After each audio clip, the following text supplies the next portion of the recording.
Assalamualaikum warahmatullahi wabarakatuh. Jumpa lagi dengan Sakau Channel. Kali ini kita berada di makam Yang Agung Wisnu Petir bersama juru pelihara atau yang zaman dulu mungkin dikenal sebagai juru kunci, Mas Redi. Monggo Mas, dengan memperkenalkan dulu. Ngapunten, nama saya Redi Prasetyo. Saya di sini diamanah sebagai juru pelihara di makam Yang Agung Hanyokrokusumo atau Mbah Wisnu Petir, atau bisa juga disebut Mbah Semare atau Mbah, orang-orang di sini menyebutnya Mbah Tumpak Asem. Mbah Tumpak Asem.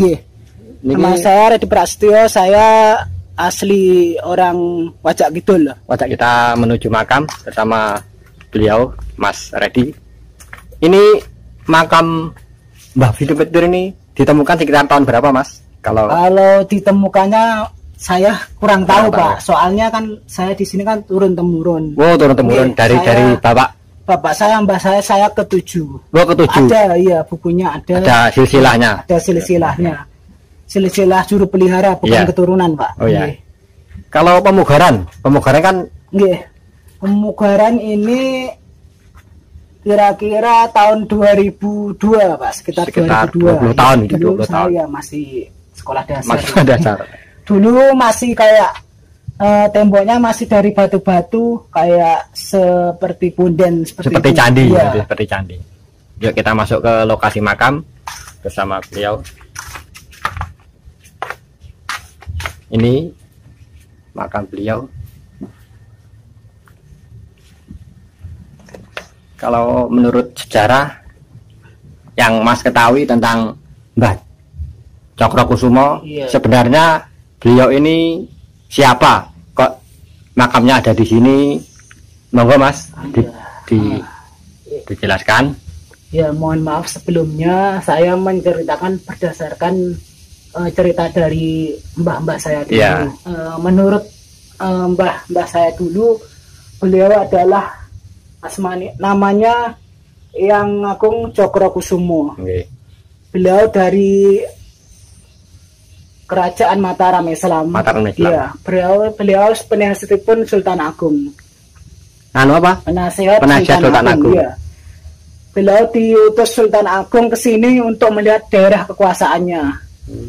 Kedua, untuk menyebarkan agama Islam di daerah sini. Ya. Beliau didampingi ada 4 ajudannya, yaitu Pangeran Alif, Pangeran Nur, Pangeran Cokro Nanggolo, Pangeran Cokro Nanggolo. Yang itu ya, makamnya. Yang sebelah sini bisa, ini Pangeran Nur, ini Pangeran Alif.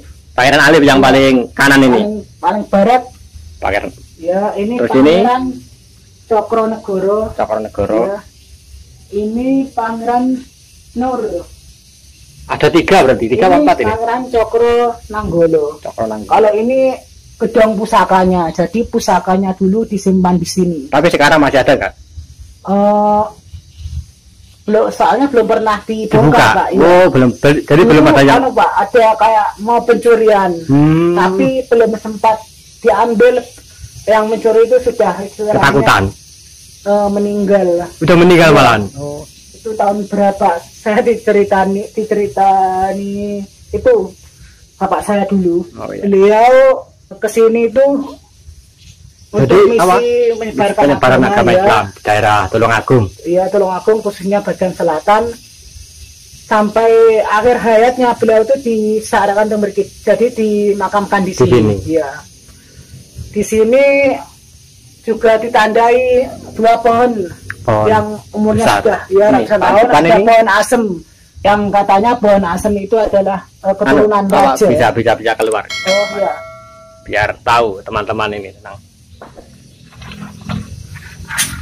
Di sini ada pohon asam. Sangat besar Mas ini Mas ya. Jadi umurnya mungkin ada ratusan tahun ini. Ratusan tahun. Soalnya ini saya dulu masih kecil, ya sudah segini, yang ini loh, yang ini sebelahnya ini. Saya masih kecil sudah segini. Pertumbuhannya kan lama, Pak. Iya, tahun asam kan lama. Ya. Terus ada pohon wali kukun. Apa? Pohon wali kukun. Wali kukun. Iya, ini terbesar di Tulungagung. Di Tulungagung. Iya, kalau di luar Tulungagung saya kurang tahu. Mitosnya apa ini kalau tahun wali kukun? Ini katanya orang-orang dulu itu kan keturunan para wali. Terus biasanya ini kan dipakai untuk gagang tombak. Gagang tombak, ya, senjata. Untuk gagang tombak, untuk gada. Ya. Saya kan pernah baca, katanya Mbah Wisnu Petir, apa ada hubungannya dengan Mbah Sunan Kuning? Kalau itu saya kurang tahu, Pak. Kalau di sebelah sana ada makam yang Trogati, tapi di luar ini, gedung ini, di luar wilayah ini ya. Ini ya sebelah sana ada prajuritnya juga. Iya. Ada makam yang Trogati yang katanya itu adalah keturunan Sunan Tembayat. Sunan Tembayat. Iya. Beliau yang bapak desa Tandenan, sebelah utaranya desa Wajak Bidul. Iya. Kenapa beliau kok dimakamkan di sini? Katanya kalau mau melihat anak cucunya itu pas, tinggal ya, Pak, di bawahnya. Ya, kami tasnya seperti itu. Ayo masuk ke dalam lagi, Mas. Iya. Nah, kalau Mas ya, di sini kan banyak yang ziarah. Iya. Kalau pas yang rame ziarahnya itu waktu-waktu tertentu, atau misalnya kalau orang Islam kan biasanya kan menjelang Ramadan.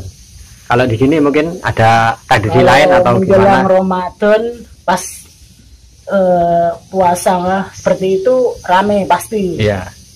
Mas, kalau hari-hari biasa itu yang rame malam Jumat. Malam Jumat lagi, Jumat Pon itu rame.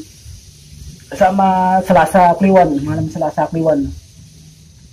Kalau untuk tradisi, Mas, di sini biasanya hari Kamis itu ada warga sini, warga desa Mojo, sekitar sini. Ya, dusun Mojo Tenggong itu yang nyadran. Nyekar.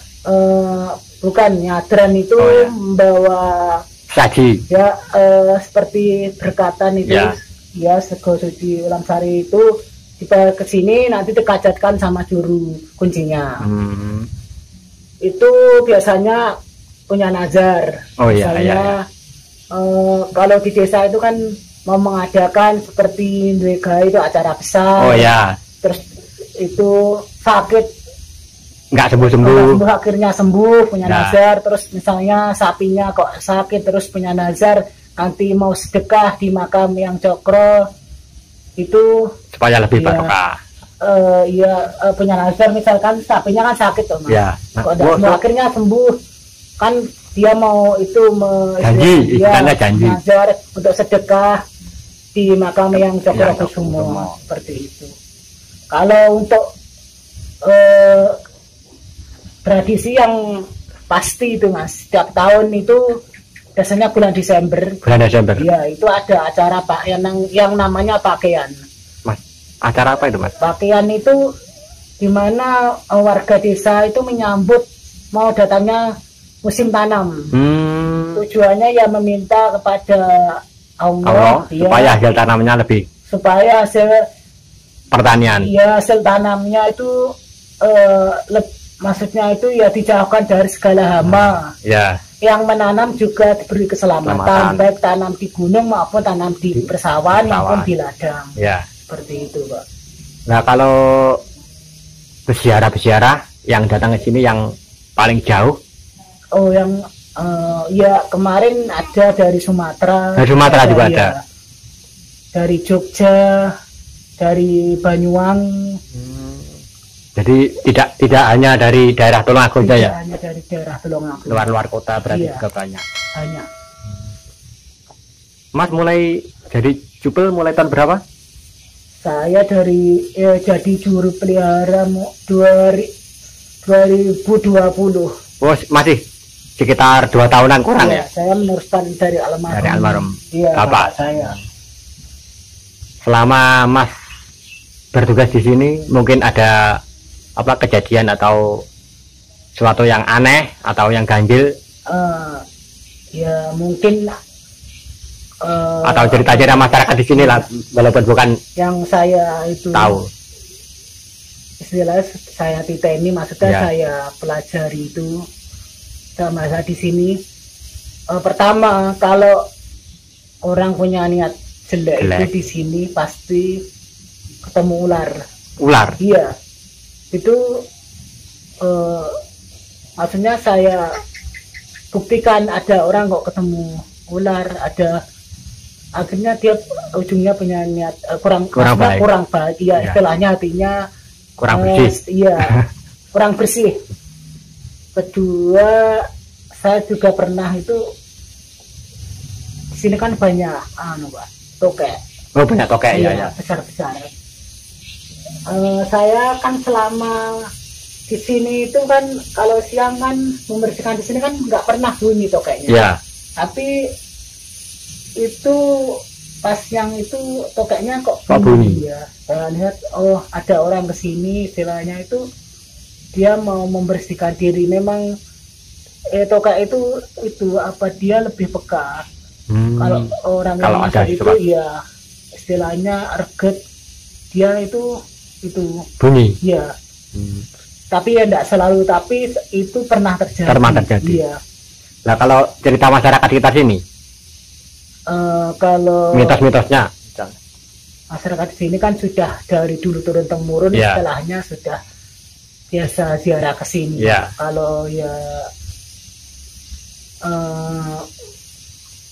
gimana namanya kan apa dayangan kalau orang Jawa kan itu dayangan. Ya istilahnya yang sering ke sini maksudnya ya meminta barokah. Iya. Ya insya Allah memberi apa ya Pak kebaikan lah untuk warga daerah ini. Berarti kan maksudnya kan nggak ada suatu peristiwa yang negatif. Jadi memberi apa rezeki, memberi barokah daerah kita sini kan banyak yang ziarah, otomatis kan ya, terus wisatanya. Nah, wisata kan otomatis kan membawa rezeki masyarakat kita sini. Demikian tadi kita telah menggali sejarah tentang Mbah Wisnu Petir atau ini kan Mas namanya tadi namanya yang Cokrokusumo yang berada di bukit apa yang namanya Mas? Pegunungan Walikukun. Pegunungan Walikukun bersama beliau Mas Redi Prasetyo. Mbok menawi wonten anu Mas, ada wejangan-wejangan monggo bagi peziarah yang mau datang ke sini. Ya untuk ya semua teman-teman yang mau berziarah, untuk semua ya masyarakat yang mau berziarah, khususnya di tempat-tempat leluhur, di makam-makam leluhur, seperti makam, candi, gua, petilasan seperti itu. Pertama-tama saya itu mohon izinnya. Enggak, pertama mohon izin ya, kedua itu adab. Yang pertama itu adab Pak. Karena sekarang itu apa ya, banyak orang itu yang pinter tapi ya istilahnya adabnya itu kurang. Akhirnya ya kepintarannya itu istilahnya tidak barokah, muspro. Iya. Ya pesan saya itu aja Pak. Menjaga adab dan sopan santun ya. Akhirnya cukup sampai di sini dulu teman-teman untuk mengulas sejarah tentang Mbah Cokrokusumo bersama beliau Jupel, dan wassalamualaikum warahmatullahi wabarakatuh.